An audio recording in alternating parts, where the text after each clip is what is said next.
Assalamualaikum warahmatullahi wabarakatuh. Kembali lagi di channel KM Story atau Kucing Hitam. Pada video kali ini, Mimin akan membawakan sebuah cerita yang berjudul Tanteku Jadi Tumbal Buto Ijo.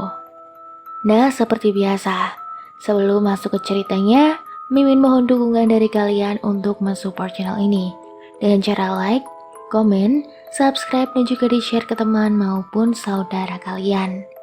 Baiklah, tanpa berlama-lama lagi, langsung saja kita masuk ke ceritanya dan selamat mendengarkan.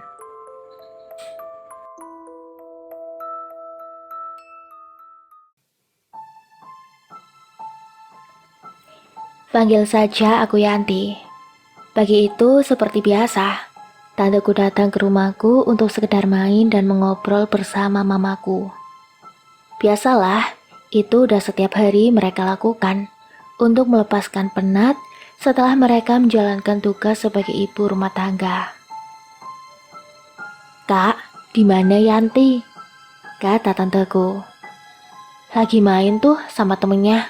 Paling juga nanti sore baru pulang." Hari sudah mulai sore. Mama dan tanteku pun menyudahi perbincangan mereka. Kebiasaan tante kalau pulang ke rumah itu lewat gang di belakang rumahku, yang terkenal angker karena dipercaya masyarakat bahwa tetanggaku itu bersekutu dengan Buto Ijo untuk mendapatkan sebuah kekayaan. Nah, kata orang pintar yang bisa melihat makhluk gaib, konon katanya si tetanggaku itu menaruh Buto Ijo di gang dekat rumah dia, yang artinya itu berdekatan dengan rumah mamaku. Sore pun tiba, aku pulang dari rumah teman. "Mama, tadi si tante kesini nggak?" "Iya, tadi tante kesini." "Oh, gitu." Esok paginya pun tanteku main ke rumah mama seperti biasa. Tapi kali ini ada yang berbeda, muka dia pucat. "Kak, kepalaku kok pusing ya? Udah minum obat juga belum reda." "Sabar aja, mungkin besok kamu sembuh."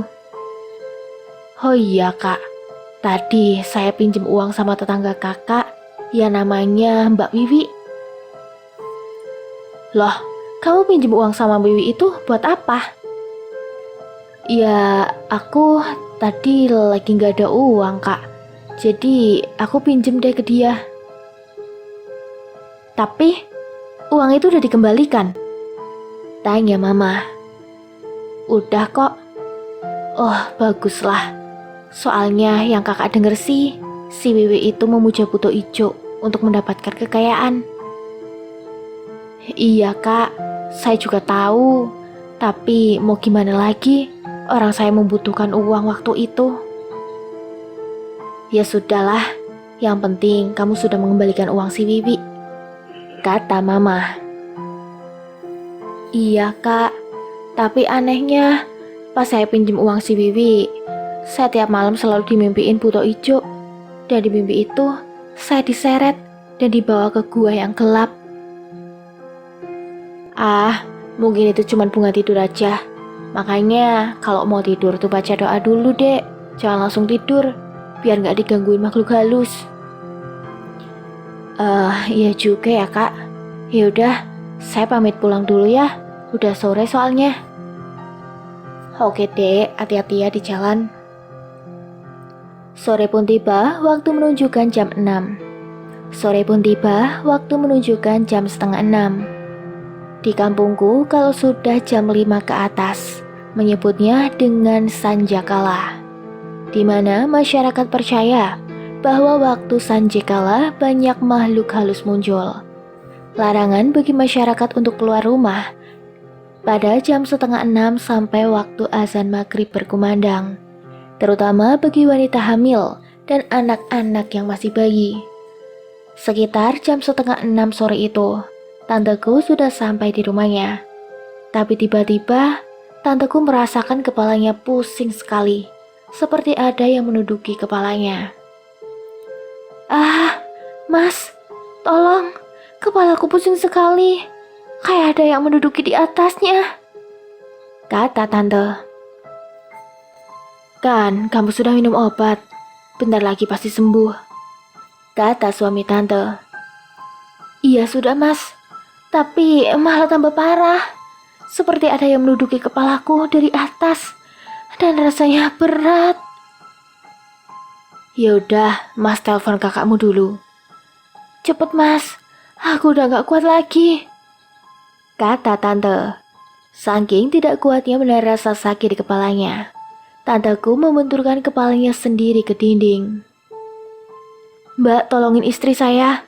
Dia mengeluh, katanya kepalanya pusing, seperti ada yang menduduki di atasnya, kata suami tante. Tapi pas main di sini baik-baik aja, kata mama. Iya, tapi pas pulang dari rumah Mbak, langsung pusing kepalanya. Sampai tadi sempat mau membenturkan kepalanya sendiri ke dinding, saking dia pusingnya Mbak. Iya, tapi pas pulang dari rumah Mbak, dia kepalanya langsung pusing. Sempat mau membenturkan kepalanya sendiri ke dinding, saking pusingnya. Yaudah, bawa dulu adik Mbak ke rumah sakit, nanti Mbak nyusul. Mbak harus kabarin suami Mbak dulu, biar dia tahu juga sekalian Mbak kesana nanti, bareng sama suami Mbak. Yaudah Mbak, saya bawa istri saya dulu ke rumah sakit, kata suami tante. Setibanya di rumah sakit, suami tante pun langsung bergegas menemui dokter, dan tante segera dibawa ke ruang inap. Dok, bagaimana keadaan istriku? Tanya suami tante. Istri Anda mengalami sakit kepala biasa saja, dan saya sarankan harus menginap 2-3 hari di sini, agar saya dapat mengecek perkembangan kondisinya, kata dokter.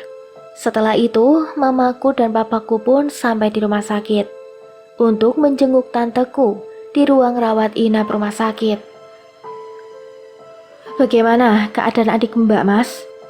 Kata mama. Ya, begitulah Mbak. Kata dokter, adik Mbak hanya pusing kepala saja. Dan dokter menyarankan harus menginap di sini selama 2-3 hari, kata suami tante.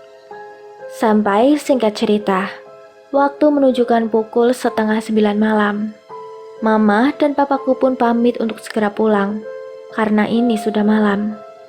Dan jam 10 tepat, Mama dan papaku pun sampai di rumah. Karena jarak rumah sakit dan rumah agak jauh, makanya membutuhkan waktu 1-2 jam untuk sampai ke rumah. Mama, bagaimana keadaan tante? Tanyaku. Tante gak apa-apa kok sayang, cuman pusing kepala saja. Tapi kata dokter, harus dirawat inap dulu selama 2-3 hari di rumah sakit, biar tahu perkembangan kondisinya, kata mama. Oh iya, suami tantemu berpesan ke mama, katanya suruh kamu jagain rumah tante selama 2-3 hari. Imbuh mama. Tanpa buang-buang waktu, aku pun bergegas ke rumah tante. Namun sesampainya di sana, ternyata ramai sekali. Ada Irwan, anaknya tanteku, dan teman-temannya juga. Aku pun hanya tersenyum, lalu masuk ke dalam kamar untuk tidur. Pagi hari pun tiba, seperti biasa. Aku bersih-bersih rumah mulai dari kamar, kemudian ruangan tengah. Tapi, tiba-tiba, aku melihat ada wanita berambut panjang, memakai pakaian putih lusuh, seperti banyak tanah dan tidak pernah dicuci. Wanita itu pun berjalan ke kamar tante menuju ruang dapur. Seketika itu juga, aku langsung mengikuti wanita itu ke dapur. Kemana wanita tadi? Kok nggak ada? Apa jangan-jangan cuman halusinasi aku aja? Ya sudahlah. Aku lanjut bersih-bersih lagi. Karena hari itu hari Minggu, maka aku habiskan waktu liburku dengan bersantai di rumah. Sampai malam hari pun tiba. Kali ini kejadian di rumah tanteku sangat tidak wajar dan tidak masuk akal. Ketika aku menuju ke kamar mandi, yang memang kalau mau menuju ke kamar mandi harus melewati dapur terlebih dahulu. Seketika itu, aku melihat perempuan tadi sedang berayun-ayun di atas kayu rumah. Aku pun refleks kaget. "Siapa kamu? Mau apa kamu di sini?" Wanita itu pun tidak menjawab. Dia hanya tertawa. "Hehehe. Siapa kamu? Jawab aku. Mau apa kamu di sini?" Kemudian wanita itu menjawab dengan suara lirih yang membuat bulu kuduku berdiri. "Aku di sini karena aku diperintahkan untuk ke sini," kata wanita itu. "Siapa yang menyuruh kamu ke sini?" Wanita itu pun turun dari kayu atap rumah dan mulai mendekat ke arahku. Seketika itu juga aku bisa melihat wajah wanita itu dengan jelas. Wanita itu berwajah hancur, banyak darah, belatung, dan dia memiliki gigi panjang serta mata yang menghitam. Dia berkata seperti ini, "Aku disuruh Buto Ijo untuk kesini," kata wanita itu. Detik itu juga aku berteriak memanggil Irwan dan teman-temannya. "Irwan, Irwan, tolong cepetan kesini, aku takut." Seketika pandanganku gelap dan aku tidak bisa melihat apa-apa. Jam menunjukkan pukul 4 pagi. Aku pun terbangun dan kaget karena sudah berada di kamar. Aku pun mengingat kejadian malam tadi dan membangunkan Irwan. "Wan, Irwan, bangun Wan, bangun."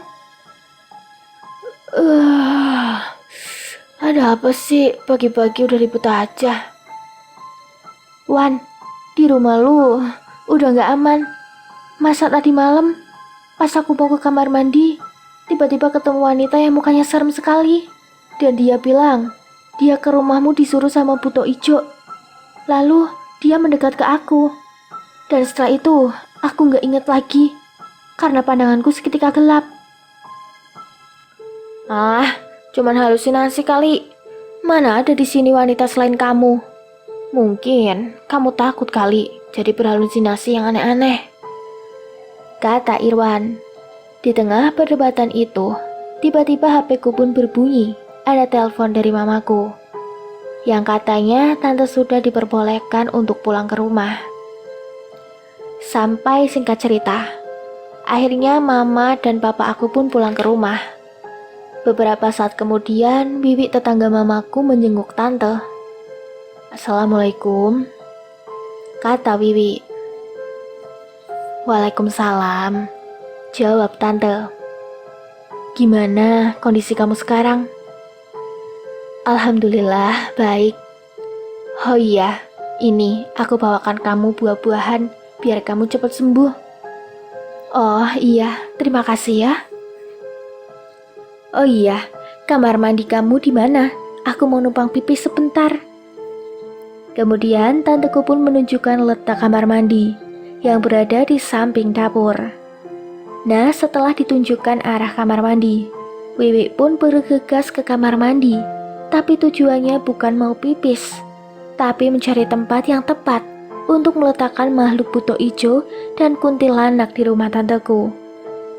Sore hari pun tiba dan Wiwi pamit untuk pulang.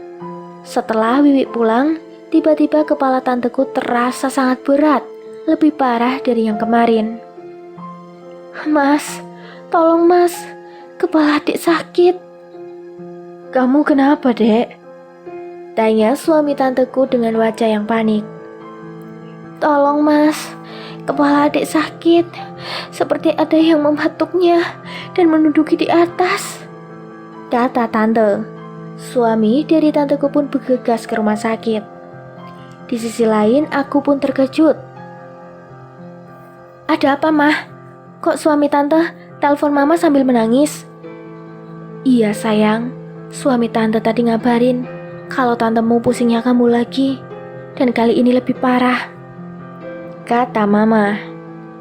Mama pun akhirnya pergi ke rumah sakit menyusul tante, dan aku pun bergegas ke rumah tante untuk menginap lagi di sana. Setiba aku di sana, aku pun memutuskan untuk langsung istirahat. Kali ini aku ditemani tidur oleh Irwan. Aku tidur di kasur, sedangkan Irwan tidur di bawah.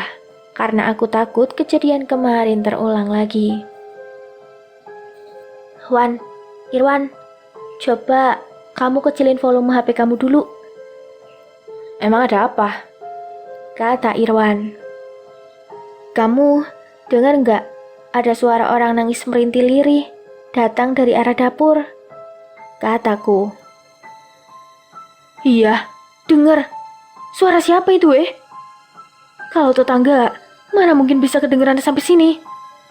Kata Irwan. Ayo kita cek deh Wan. Perasaan aku udah gak enak. Aku dan Irwan pun bergegas mengendap-endap ke arah dapur. Sesampainya di dapur, sontak aku dan Irwan melihat wanita yang kemarin aku lihat. Dia sedang memainkan rambutnya sambil bersenandung di atas kayu atap rumah. Seketika semuanya kaget dan terdiam. Wan, bener kan apa yang aku bilang kemarin? Ini rumah kamu udah gak beres. Kamu malah gak percaya. Setelah aku lihat sendiri, aku jadi percaya sama kamu, Yan. Gila, ada kuntilanak di rumahku. Kata Irwan. Kita balik yuk, takut nih. Udah mulai merinding juga. Setelah aku dan Irwan kembali ke kamar dan mengunci pintu, rupanya si Kunti tertawa seram sekali bunyinya. Dan yang lebih epiknya lagi, ada suara langkah kaki yang sangat berat, seperti suara kaki raksasa. Dan dia bersuara seperti suara layaknya Buto dalam Singa Depok. Seketika, aku dan Irwan pun melirik jendela kamar tante, yang memang berdekatan dengan ruang dapur. Seketika itu juga, aku dan Irwan kaget terpatung. Kami melihat ada Buto berwarna hijau sedang menatapnya. Hah? Cepet Wan, kita ke kamar aja, cepet. Kami langsung menuju ke kamar tidur masing-masing. Aku dan Irwan berharap untuk cepat pagi. Sampai akhirnya pagi pun tiba. Aku terbangun dari tidurku dan aku melirik ke bawah kasur dan melihat Irwan masih tidur. Tiba-tiba HP-ku berbunyi. Mama telepon. Halo Mah, ada apa Mama telepon? Yanti, Tante Yan. Tante udah gak sadarkan diri. Tadi malam Tante jatuh dari kamar mandi rumah sakit dan langsung muntah darah. Sampai sekarang gak sadarkan diri. Innalillahi. Terus, Tante dibawa kemana, Mah? Tante dibawa ke ICU dan sekarang keadaannya belum sadarkan diri. Kata Mama. Mah, Yanti pengen cerita kejadian tadi malam di rumah Tante. Kejadian itu udah gak wajar, Mah. Ini ada yang janggal. Janggal gimana? Tanya Mama. Jadi gini Mah, tadi malam Yanti sama Irwan lihat Buto Ijo sama kuntilanak di dapur Tante. Astagfirullah, ini udah gak beres.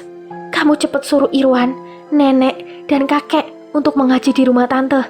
Karena Mama udah punya firasat gak enak sama penyakit Tante kamu. Kata Mama. Yaudah Mah, Yanti tutup telepon dulu. Mau manggil nenek sama kakek buat kesini. Telepon pun bersambung.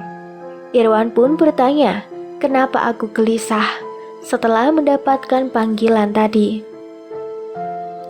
Wan, Mama kamu tadi malam jatuh dari kamar mandi rumah sakit dan dia muntah darah. Sekarang belum sadarkan diri. Mamaku suruh kamu, kakek, dan nenek buat ngaji di sini. Dan Mama bilang kalau ada yang gak beres sama penyakit Mama kamu. Oke, cepat kamu panggil nenek dan kakek buat kesini. Akhirnya aku pun memanggil nenek dan kakek ke rumah Tante. Sesampainya di rumah Tante, kami berempat pun mengaji bersama. Dan tiba-tiba orang tuanya suami Tante yang memang bisa mengerti dan melihat akan hal-hal seperti itu, beliau pun berkata, saya lihat ada Buto Ijo dan kuntilanak di rumah ini. Dan ini adalah kiriman seseorang yang memang bertugas untuk menjemput arwah mama kamu, Irwan. kata orang tua suami tante. Jadi, gimana kek? Mama bisa diselamatkan? Kata Irwan. Kakek rasa mama kamu udah gak bisa diselamatkan lagi. Karena roh mama kamu sudah diserahkan oleh orang yang menargetkan mama kamu untuk menjadi tumbal. Sekarang roh mama kamu ada di gua yang gelap. Kakek tidak bisa membawa roh mama kamu untuk kembali pulang. Kata orang tua suami tante. Seketika Irwan pun terduduk dan menangis. Aku pun ikut menangis mendengar penjelasan dari kakeknya Irwan. Dan Irwan hanya bisa berdoa kepada Tuhan. Jika memang tante meninggal, kami sudah ikhlas dan tabah. Mungkin itu sudah takdir yang dipercepat karena ditumbalkan oleh orang yang serakah akan harta duniawi. Malam ini adalah malam Jumat Kliwon. Ketika aku baru teringat, jika memang betul tanteku meninggal dijadikan tumbal pesugihan, pasti besok pagi tanteku sudah dibawa sama buto ijo itu. Aku, nenek, kakek, dan Irwan pun masih di rumah. Irwan pun berubah dari Irwan yang selalu ceria dan suka bercanda, kini hanya terlihat Irwan yang sedih dan pemurung. Udah lawan, kita serahkan saja semuanya sama Tuhan. Apapun yang terjadi. Gimana bisa ikhlas, Yan? Aku gak siap buat ditinggal mama. Kata Irwan. Udah lawan, jangan kamu pikirnya aneh-aneh. Lebih baik kau temani aku tidur di kamar tante nanti. Seperti biasa ya, kamu tidur di bawah kasur. Tapi kali ini pintu jangan kita tutup. Kita biarkan pintu itu terbuka. Jam dinding menunjukkan pukul 12 malam. Aku dan Irwan masih pura-pura dengan tidur kami. Seketika angin menjadi kencang, padahal kami tidak menyalakan kipas angin. Dan seketika aku bisa melihat ada wanita yang mirip dengan tanteku masuk ke arah dapur. Wan, Irwan, cepet bangun Wan.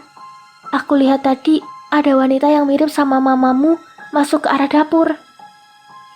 Aku dan Irwan pun bergegas mengecek siapa wanita di dapur itu. Dan seketika aku dan Irwan terkejut juga merasa sedih karena wanita itu mirip sekali dengan tante. Dengan memakai baju yang sama dan rambut yang sama ketika terakhir kali tante sehat. Dia sedang membereskan dapur rumah dan membuka isi kulkas dan mengecek apa saja yang kurang. Itu memang sudah kebiasaan tanteku. Aku sudah hafal itu. Irwan melihat itu hanya terkejut dan menangis. Aku pun tahu apa yang dikatakan kakek Irwan itu bakal terjadi besok. Aku hanya bisa menangis. Dan seketika sosok wanita itu pun mulai menghilang. Wan, sudah Wan, kita kembali ke kamar. Sudah, jangan sedih lagi. Irwan pun hanya menurut. Irwan berharap masih ada harapan untuk bertemu dengan ibunya sekali lagi. Pagi itu aku masih ingat hari Jumat yang tidak mungkin kulupakan dalam hidup ini, di mana aku menerima telepon dari mama tentang kabar tante di rumah sakit. Halo Mah, ada apa mama telepon? Tante kamu sudah sadar. Dia suruh mama buat bilang ke Irwan, suruh ke sana. Katanya tante kamu kangen. Kata mama. Oke, bentar ya Mah, aku bilang dulu ke Irwan. Wan, mamamu sudah sadar. Kamu disuruh ke sana. Nanti kamu dijemput papa kamu. Oke, aku siap-siap. Tak berselang lama, Irwan pun pergi ke rumah sakit dengan dijemput papanya. Seketika rumah tante pun sepi. Aku yang masih trauma memutuskan untuk kembali dulu ke rumahku. Ya memang sepi juga, tapi di sana ada tetangga. Beda sama rumah tante. Tetangganya cuma beberapa. Dan itu pun pintu mereka jarang dibuka, jadi agak sepi. Di rumah sakit, Irwan pun dibawa ke ruang ICU untuk menemui mamanya yang sedang lemas di ranjang rumah sakit. Mama, kapan mama sembuh? Irwan rindu sama mama. kata Irwan. Sayang, Mama nanti cepet sembuh kok. Irwan jangan nakal-nakal ya sama mamanya Yanti. Nanti Irwan diurus sama mamanya Yanti ya sayang, kata tante. Kok Mama ngomong gitu mah? Aku yakin Mama bisa sembuh, kata Irwan. Tiba-tiba tante kejang-kejang dan Irwan langsung memanggil dokter. Dokter, dok, tolong mama saya dok, kenapa ini? Kata Irwan. Dokter pun bergegas ke ruang ICU dan meminta agar semua orang keluar dari ruang ICU itu.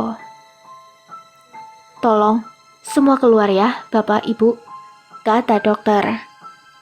Seketika ruangan ICU dipenuhi dengan ketegangan. Lalu dokter keluar dan mengatakan berita yang sangat mengejutkan semua orang yang ada di luar ICU itu. Maaf, istri Bapak tidak dapat kami selamatkan, kata dokter. Seketika semua orang pun menangis. Bahkan mamaku pun hampir pingsan. Lalu Irwan menelponku. Ada apa, Wan? Mama, Yan, Mama sudah meninggal, kata Irwan dengan isak tangisnya. Innalillahi wa inna ilaihi rajiun. Seketika telepon terputus. Waktu itu HP-ku juga terjatuh. Aku sangat terkejut mendengar berita itu. Lantas aku pun segera memberitahu keluarga besar mamaku untuk segera ke rumah tante dan berkumpul di sana. Menunggu jenazah tante sampai di rumah diantar oleh ambulan. Siang hari akhirnya jenazah tanteku tiba diiringi tangisan satu kampung. Karena tanteku dikenal sangat baik, jadi banyak yang merasa kehilangan saat itu. Semua orang pun menangis dan jenazah tante ditaruh di atas tempat tidur. Keluarga pun berbisik. Ada yang mengatakan agar tante selalu mengingat pesan kami. Ada yang berbisik untuk balas dendam kepada orang yang sudah menyakiti tante. Ada juga yang berbisik agar tante bergentayangan meneror orang itu yang sudah bikin tante meninggal. Seketika di bagian Irwan, aku tak kuasa menahan air mataku. Aku dapat mendengar apa yang Irwan bisikan. Mama yang tenang ya. Irwan janji, Irwan bakal jadi orang yang lebih baik lagi dan nurut terhadap mamanya Yanti, kata Irwan. Sungguh aku menangis pada saat itu. Lalu sekarang giliranku untuk berbisik di telinga tanteku yang sudah berbaring tak bernyawa. Tante, makasih atas semuanya. Kenangan bersamamu akan aku ingat selalu. Sungguh aku ikhlas melepaskanmu pergi. Aku harap tante pun juga sama. Pergi dengan tenang, tanpa ada dendam apapun yang tante bawa. Seketika wajah tanteku berubah menjadi hijau. Tetangga pun bertanya-tanya, sebenarnya apa penyebab kematian tanteku? Proses pemandian jenazah dan penguburan pun dilaksanakan. Aku, Irwan, dan keluarga sama-sama berada di tempat peristirahatan terakhir tante. Irwan menangis di sana dan terus memanggil nama mamanya. Namun sayang, Allah lebih menyayangi tanteku. Aku sudah ikhlas apapun yang terjadi. Aku sadar bahwa tanteku sudah tidak merasakan penderitaan dan sakit yang dia alami selama ini. Semuanya pun pulang ke rumah masing-masing, begitu juga aku dan Irwan. Malamnya kami mengadakan tahlilan. Irwan seharian terkurung di dalam kamar dan tidak mau makan sampai aku pun membujuk Irwan untuk makan. Wan, Irwan, makan dulu Ki, nanti kamu sakit. Kasihan nanti tante jadi sedih di sana. Aku nggak pengen makan, Yan. Aku lagi pengen sendiri, kata Irwan. Jangan gitu lawan. Sesedih apapun kamu harus makan. Nanti kamu sakit. Alhamdulillah setelah aku bujuk, akhirnya Irwan mau makan. Dan Irwan pun bertanya kepadaku. Dan pertanyaannya hampir membuatku tersedak minuman pada saat itu. Karena waktu itu aku sedang minum air. Yan, kamu tahu kan si Wiwi digosipin warga sini kalau dia bersekutu dengan Buto Ijo. Aku pernah lihat sendiri kamar dia yang selalu dikunci dan penuh dengan sajen yang berwarna hijau, kata Irwan. Seketika aku tersedak dan batuk-batuk. Dari mana kamu tahu bahwa di rumah Mbak Wiwi ada kamar tersembunyi? Aku gak pernah cerita sama siapapun. Jadi, aku tuh salah satu teman anaknya Mbak Wiwi yang umurnya sama dengan aku. Aku pernah lihat kamar tersembunyi itu. Setiap aku tanya ke Mbak Wiwi, pasti tidak dijawab. Kalau dijawab, pasti dia bilang, "Jangan kalian berani-berani untuk mendekati kamar itu," kata Wiwi. Nah, sejak saat itu, aku pernah diincar buat jadi tumbal. Tapi alhamdulillah nggak berhasil dia dapatkan. Karena teman papaku yang ahli dalam hal mistis telah mengetahui itu, makanya aku sekarang dilarang untuk main ke rumah Mbak Wiwi itu. Waktu aku pulang dari pemakaman mama waktu itu, aku gak sengaja menyelinap masuk ke rumahnya si Wiwi. Di situ, aku mendobrak kamar yang sangat mencurigakan. Dan benar, ternyata kamar itu banyak sajen dan bertema hijau. Lalu aku melihat di situ ada uang berkarung-karung. Coba kamu bayangkan, Yan. Aneh kan? Apa jangan-jangan Wiwi yang numbalin mama aku? Kata Irwan. Sudah lawan, kita ikhlasin aja. Biar Allah yang membalas siapa yang salah. Apa aku bunuh si Wiwi aja ya, Yan? Kata Irwan. Pas Irwan berkata begitu, mamaku pun muncul dan menasehati Irwan. Irwan, sedendam apapun kamu sama dia, kamu tidak boleh membunuh dia. Kita serahkan saja semuanya sama Allah. Biar Allah yang membalas. Kamu cukup berdoa dan mendekatkan diri pada Sang Pencipta, kata mama. Seketika Irwan pun terdiam dan tersenyum. 1 tahun berlalu setelah kejadian memilukan itu. Akhirnya semuanya bisa terkendali. Suami tante sudah menikah lagi dengan wanita lain. Dan Irwan mulai bisa mengikhlaskan semuanya dan ikut kakaknya kerja di Yogyakarta dan tinggal di sana sementara. Aku bisa mengambil hikmah dari peristiwa masa lalu, di mana sekalipun kita kesusahan, jangan pernah meminjam uang kepada siapapun yang belum kita ketahui semuanya tentang orang itu. Karena bagi yang bersekutu dengan setan, peluang itulah akan menjadi keberuntungan mereka. Tante, walaupun kamu tidak bersama kami lagi, tapi kami masih selalu ingat dan terus mengenang kenangan ini dalam keadaan apapun itu. Selesai. Tunggu cerita lainnya di channel ini. Mimin pamit undur diri. Wassalamualaikum warahmatullahi wabarakatuh.